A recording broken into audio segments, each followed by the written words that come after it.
Okay, so one last bit of pressing before we start sewing. I'm going to follow the instructions as they are laid out in the pattern.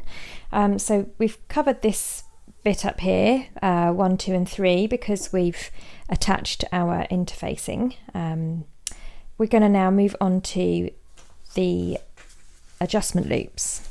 So you'll have cut a pair of these in the cotton. You've got 3 kind of strip bits. You've got the toe band, the binding at the top and the adjustment loops. Just make sure that you've not got those mixed up and that you're using the right piece. So the first thing to do, I'm just going to move this slightly here,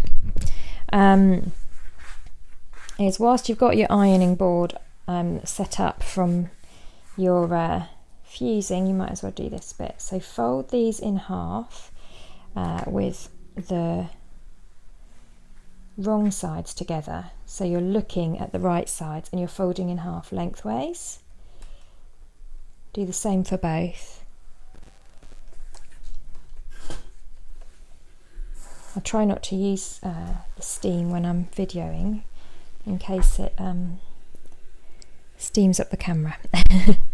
Okay, and then what you're going to do is you're then going to fold. You folded that in half, you're then going to fold back into the middle like so, like as if you were making binding. So very well done if you've got this far and you've got everything prepped and ready to go. We're now going to move on to the sewing. Hurrah, at last. So I've got my pre-folded bits of fabric for the to make the little loops that the draw cord is going to run through. And the draw cord is an optional part. I'm going to make them because I'm going to make all elements, but you don't actually have to do this bit. If you'd rather leave them out, that's up to you. So I'm just going to place this under my machine with all the folds tucked away inside, and I'm just going to sew along this edge here.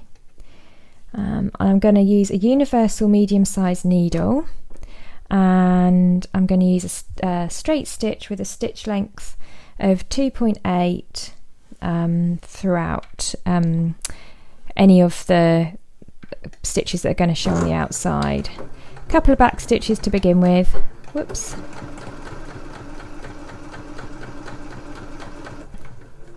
Oh. My thread's just getting caught up there. So I'm just keeping my eye here. Hopefully you can see that all right. So I'm just keeping my eye here, and I don't really need to use anything to hold this in place other than my hands, but you could use some wonder clips if you wanted to. So I'm just going to go all the way through. I'm going to do that on both of those. Once I finish stitching, I'll just give them another quick press and we're ready for the next step. So next step, once you've sewn those, is to cut them into 12 lengths, each measuring 5.5 centimetres. So you've got 5.5, cut it to 5.5, and then you should be able to cut 6 pieces out of each strip. So I'll just use that first one as a measurement guide and cut those into 6. It's obviously a lot easier to do it this way rather than to have cut out lots of small bits and then make up lots of small loops. It's easier to make one long strip and then cut it into pieces. Instruction relates to the pull loop, but I'm going to use a piece of grosgrain tape, so I'm going to set that aside. Actually, what I'll do is I'll cut it in half so that I've got the correct bits that I need for later on. There you go, that's all the prep that you need to do for the pull loop. Next we're moving on to our uppers, or our toe foot pieces. The first instruction is that we're going to just do a top stitch line across the toe, just purely for decoration. So what you can do, okay, so what we're going to do is we're going to find those notches that we made in the toe. There's one there and there's one there. If you can't find them, then place the pattern piece on top just to get your bearings, and then we're going to draw a line across, and then we're going to stitch along that line. Just have a look at the line and just make sure that that looks like it's at right angles here, so that should look about right. I'm just using my chalk marker pen that will brush off later. So you're going to do that on both of the toe pieces. So let's find that notch. So draw that line on from notch to notch on both of the pieces, and now we're going to just stitch along that notch, along that line. So we're going to do that. This is just a decorative aspect. So let's move the camera into a better position for you. So the line that you've just drawn on is just there to help you. I'm keeping with a straight stitch and a stitch length of 2.8. And I'm just stitching along that line.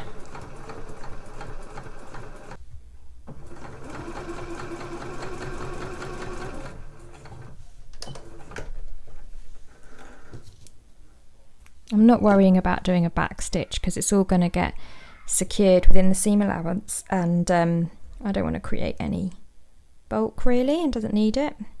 So I've done that on both of them. Trim off your thread tails as you go, keep everything nice and tidy. You can keep a little tray for all your little threads, or if you've got a bin next to you, that's always useful. And then we are going to just attach our first set of loops. So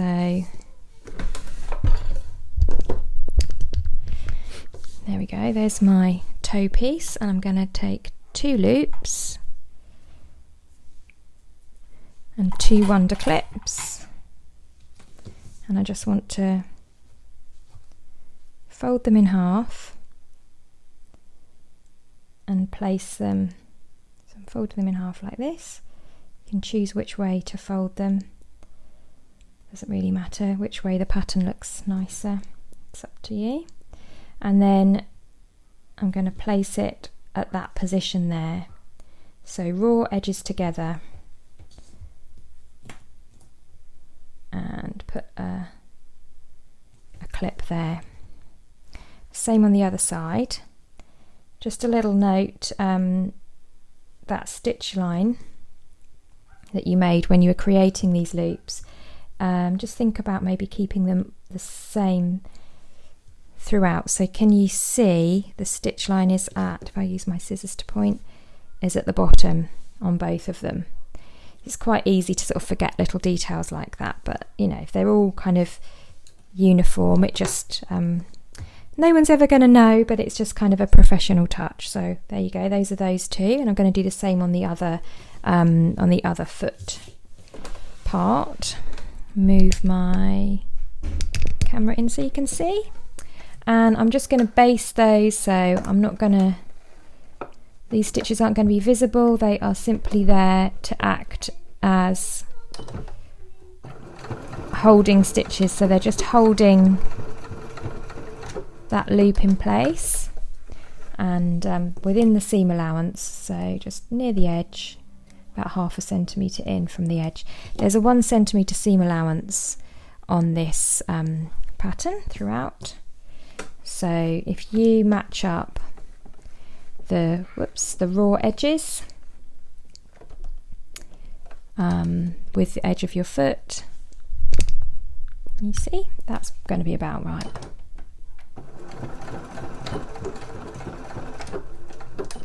They're literally there just to hold that in place.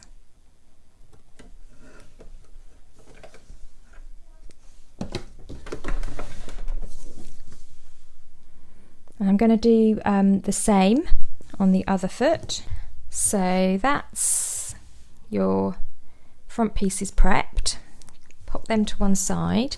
Next we're going to attach the elastic to the front leg pieces. So there's my front leg pieces. I'm going to need my elastic length guide. So let's just have a look. I am making size 24. And on the front of the leg here, number 1, we're going to do this piece of elastic that goes around the front.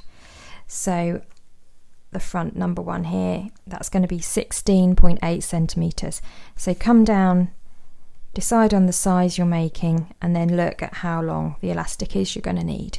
So I'm going to need, what did I say, 16.8, and I'm going to need to cut 4 of those, 1 for each of the front leg outers and 1 for each of the front leg linings. So let's do that now. 16.8, 16.8. Don't forget, yours might be different depending on the size that you are making. Let's move those just to one side. So I just cut 2 to begin with, because I'm just going to do the outer bits to begin with, but later on I'll need to come back and cut another 2 for the lining when I do the lining. So 16.8, and I'm going to cut 2 the same.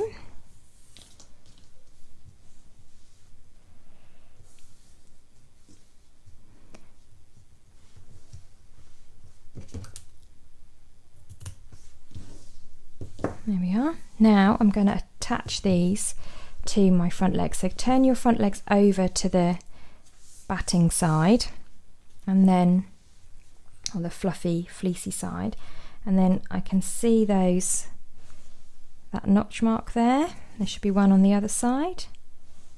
There it is. I'll just transfer that over to the batting with some chalk, and then I want to draw a line across from one side to the other side at that notch point. There we go, nice and clear. That's really going to help when you're attaching your elastic. So this line should really be kind of at right angles, and it goes from the notch on one side over to the notch on the other side.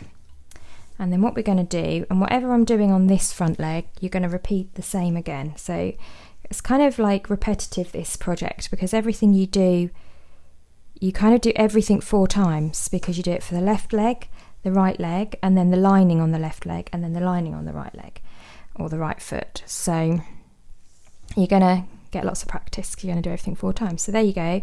I've clipped that in place. I'm just going to stitch the elastic down here and stitch the elastic down here to begin with, just to hold it in place. So again, a bit more kind of basting. Let's move you around so you can see. I tell you what, today is 100% feeling like spring outside.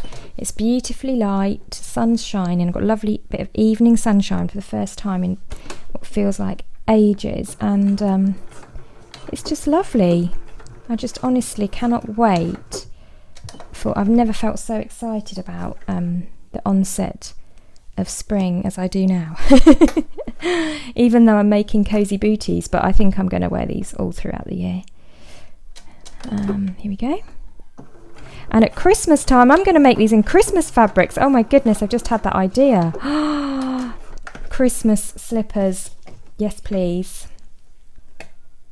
What a good idea. You could do Halloween ones, you could do Easter ones, one for every occasion. I mean, you know, you normally have lots of shoes and only one pair of slippers, but in fact slippers are like, you should have one for every occasion. Right, here we are then. So next what we're going to do is attach the elastic along that line. Let's move my machine out of the way actually for a sec. So what we're going to do is we're going to just stitch the elastic to move you back, stitch the elastic to the leg. So we're going to stretch that out, and what will end up, that elastic will end up sitting on that line that you drew, and then it will scrunch up the front of your bootie and just gives it a bit of shape, really.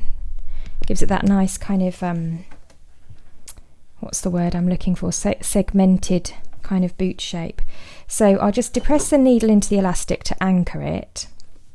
I'm going to stick with the same stitch length of 2.8 and a straight stitch, and what I do is I hold this bit, and then I pull with this hand, move you back, pull that bit with that hand. Can you see? So I'm distributing the stretch. The elastic is shorter than the panel, so I'm distributing the stretch evenly along as I sew, when I let go, that's going to act to scrunch up that fabric. So hopefully that will become clear when I start sewing. I'll do just one little back stitch to begin with, just to make sure that's anchored, and then off I go.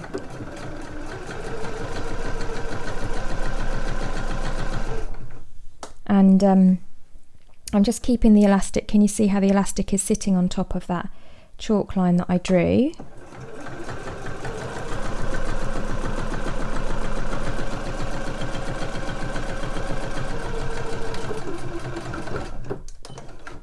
And there we are.